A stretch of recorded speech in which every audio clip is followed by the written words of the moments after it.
Monstrueusement humain, le podcast qui risque de te donner le goût de toi. Sois la bienvenue, créature au grand cœur. Approche-la. Sache qu'ici, tu vas peut-être te réconcilier avec qui tu es vraiment. Oui, en fait, si tu pouvais laisser là parler maintenant tout haut tes petites voix intérieures, tes ressentis, tes visions, que parfois tu kifferais de prendre, mais qu'en fait tu tais, tu juges et puis parfois tu sabotes. Parce qu'a priori, ça n'a pas l'air de rejoindre le plus grand nombre. Alors moi, j'ai un rêve, c'est celui de participer à l'effondrement du mur de la norme. C'est un peu mon mur de Berlin à moi.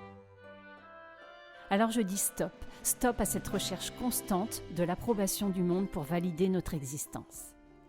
Stop à cette normopathie assassine. Bonjour, c'est la fille de joie, bienvenue dans Monstrueusement humain. Aujourd'hui, j'ai envie de te parler de la vérité, ou plutôt de ta vérité, notre vérité. Et en vérité, il y a un texte que j'aime particulièrement et qui aurait pu sortir de mon cœur. Et lorsque j'ai voulu créer cet épisode, je me suis dit, mais pourquoi vouloir créer, en tout cas, un texte sur la vérité, puisque ce texte de Jeff Foster te harponne le cœur.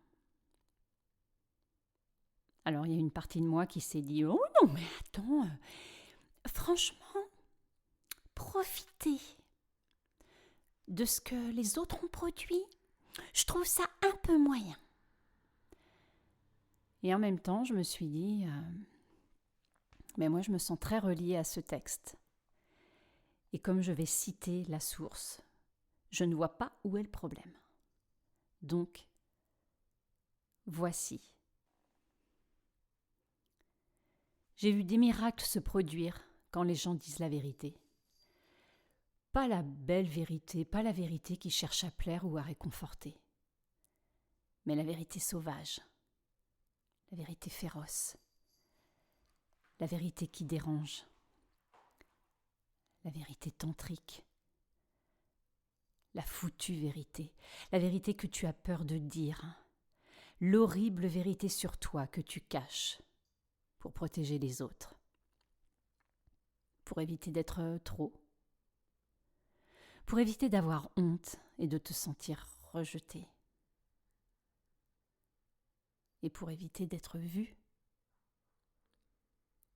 La vérité de tes sentiments les plus profonds, la rage que tu as ressassée, dissimulée, maîtrisée, les terreurs dont tu ne veux pas parler, les pulsions sexuelles que tu as essayé d'engourdir, les désirs primaires que tu ne peux supporter de formuler. Les défenses se décomposent enfin et ce matériel dangereux émerge du plus profond de l'inconscient. Et tu ne peux plus le retenir. L'image du bon garçon ou de la gentille fille s'évapore. Celle du parfait, de celui qui a tout compris, de l'évolué. Ce sont des images qui brûlent, soudain. Alors tu trembles, tu transpires, tu es au bord des vomissements. Tu penses que tu pourrais en mourir. Mais finalement, tu l'as dit, cette putain de vérité. Cette vérité dont tu as profondément honte. Pas une vérité abstraite, non, pas une vérité spirituelle soigneusement formulée et conçue pour prévenir l'offense. Non, pas une vérité habilement emballée. Mais une vérité humaine, désordonnée, enflammée, bâclée. Une vérité sanglante, passionnée, provocatrice, sensuelle. Une vérité mortelle, indomptée et sans phare. Et fragile, et collante, et suante, vulnérable. En fait, la vérité de ce que tu ressens La vérité qui permet à l'autre de te voir à l'état brut. La vérité qui fait halter, qui fait battre ton cœur. C'est ta vérité qui te libérera. J'ai vu des dépressions chroniques et des angoisses permanentes s'effacer du jour au lendemain. J'ai vu s'évaporer des traumatismes profondément enracinés. J'ai vu de la fibromyalgie, des migraines à vie, de la fatigue chronique, des maux de dos insupportables, des tensions corporelles, des troubles de l'estomac disparaître, ne jamais revenir. Alors bien sûr, les effets secondaires de la vérité ne sont pas toujours aussi dramatiques. Et nous n'entrons pas dans notre vérité avec un résultat en tête. Mais pense aux énormes quantités d'énergie nécessaires pour réprimer notre sauvagerie animale, engourdir notre nature farouche, réprimer notre rage, nos larmes et notre terreur, soutenir une fausse image et faire semblant d'être bien.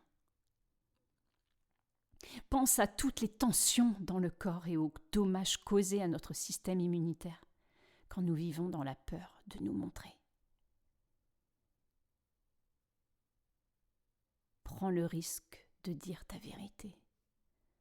La vérité dont tu as peur. La vérité dont tu crois que le monde dépend. Trouve une personne sûre. Un ami, un thérapeute, un conseiller. Toi-même. Et laisse-les entrer. Laisse-les te tenir alors que tu te brises. Laisse-les t'aimer alors que tu pleures. Rage, trempe de peur. Que tu es en plein gâchis. Dis ta putain de vérité à quelqu'un.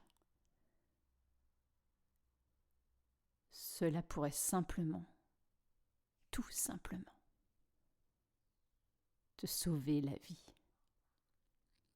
te guérir du plus profond de toi et te connecter à l'humanité d'une manière que, vraiment, tu n'aurais jamais imaginée. Oh, qu'il est puissant ce texte, comme il vibre. Ce texte, il parle de, par exemple, cette vérité sur mon podcast qui existe maintenant depuis 1 an et qui m'a, en effet, fait me dépasser, sortir d'endroits confortables vers des zones où je me sentais vraiment en danger. Et pourtant, la vérité, c'est qu'il y a encore tellement de freins pour ne pas trop bousculer, parce que j'ai peur de trop m'exposer, parce que j'ai peur d'aller au bout de thèmes qui me tiennent à cœur et qui forcément provoqueront le débat, provoqueront peut-être la vague et foutront peut-être la merde. Et qui viennent cogner dans ma peur de « mais je pourrais passer pour qui ?» Et je te garantis que cette vérité, je l'ai drôlement bien gardée. J'en ai bien tenu les rênes toute une partie de sa vie. Alors forcément que ça peut coincer aux entournures. Et que forcément, quand on est une madame proprette, cherchant la perfection, bien souvent, on s'est entouré ou on a vécu avec des personnes très proches ressemblant à cela. Et alors l'exercice est d'autant plus périlleux parce que plus vous essayez et plus vous avez des freins aussi en face de personnes qui ont très peur que vous fassiez trop de vagues. Mais ce qui est sûr, c'est que cette vérité, elle parle de notre notice, de cette norme interne qui correspond à notre singularité et qui, d'un point de vue de la société, passe pour du hors norme.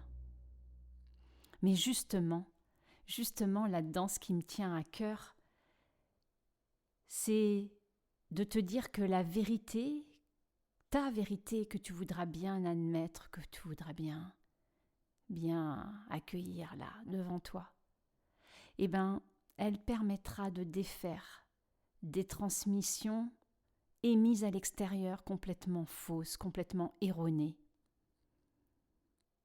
Des transmissions qui entretiennent des croyances dans la société, des transmissions qui transforment des croyances en mythes et des mythes qui sont faits uniquement pour des dieux ou des robots. Et que plus on décidera de casser ces fausses transmissions, moins on transmettra de la merde à nos enfants, moins nos discours seront incohérents entre ce que l'on ressent dans son cœur et que l'on n'ose pas dire et le politiquement correct qu'il faut absolument transmettre. Parce que ça, c'est une note qui sonne faux, c'est une note désaccordée. Tu sais, Oh, mais surtout, l'important, c'est de faire ce qui te réjouit, mon enfant. De faire ce que ton cœur te dicte. Les violons. Ouais. Mais la bonne blague. Et toi, ouais, l'adulte, tu fais quoi de ta vie? C'est ce que tu appliques comme discours? Toi, tu le fais d'écouter ton cœur? Toi, tu le fais d'aller vers ce qui te réjouit, forcément? Regarde-moi. Est-ce que c'est vraiment la vérité? Bon, oui, je fais ma chieuse, je pousse un peu loin. Mais je crois que c'est la vérité. Et bien sûr, je suis carrément concernée, moi aussi. Et je lutte avec ça. Ou du moins, j'essaye d'assouplir, justement, de devenir une athlète par rapport à cet univers qui est en moi, de pouvoir l'assumer, de pouvoir être droite dans mes bottes avec ce monde intérieur. Parce que je crois qu'en allant vers ça, on participe à l'harmonie. Parce que si chacun a sa note bien accordée, eh bien à chaque note rencontrée, on peut créer une symphonie. Alors moi, ce que je te propose aujourd'hui comme outil, c'est que, tu sais, il y a ce petit quelque chose de temps que ça reste dans ma tête, ces pensées, elles restent dans ma tête. Quelque part, je les entends sans les entendre. Du moment qu'elles ne se matérialisent pas dans le monde visible. Alors moi, ce que je te propose aujourd'hui, c'est de prendre un temps, allez, 1 minute, en fermant tes yeux, et de sentir. Ce serait quoi que j'ai vraiment envie de me révéler aujourd'hui? Parce qu'avant de le révéler à qui que ce soit, c'est bien de pouvoir le révéler à soi. Ça va être ça le plus grand enjeu, tout compte fait. Alors de prendre ce temps et de trouver peut-être un petit bout du fil de ta vérité. Et à partir de ce moment-là, eh bien, je vais te proposer de répéter tout haut cette vérité, de te la répéter afin que tes oreilles entendent dans ce monde visible ta vérité, qu'elle ne reste pas enfermée dans ce brouillard intérieur, tapis caché, que tu l'entendes, que tes oreilles vibrent à ce son de vérité, et que de tes oreilles, ce message se diffuse là, par la vibration dans ton corps, dans tes cellules, et de sentir, tout simplement, qu'est-ce que ça fait d'entendre cette vérité. Alors là, tu pourras noter, observer. Et puis, tu pourras, quand cet exercice aura été réalisé, si tu en as envie, recommencer, mais devant un miroir, te regarder, et puis t'encourager et te remercier de ce que tu vas exprimer. Et en regardant ce miroir, dire tout haut ta vérité, t'adresser à cette image de toi en face. Et juste répéter. En soutenant, en maintenant ton regard dans le regard de ton reflet. Je te souhaite une bonne expérience et du courage, et avec plaisir pour récolter toutes tes sensations, tes témoignages, tes ressentis par rapport à cet outil, tes difficultés ou au contraire tes élans. Alors, à bientôt pour la suite de cet épisode sur la vérité. Alors, tous tes témoignages, tu peux bien sûr les partager par mail, sur le groupe Facebook Monstrueusement Humain, le podcast, mais aussi sur Instagram. Alors, n'hésite pas et dis-toi que tous tes partages, c'est de la vraie matière et du vrai trésor pour moi et pour la construction de mes épisodes. À bientôt!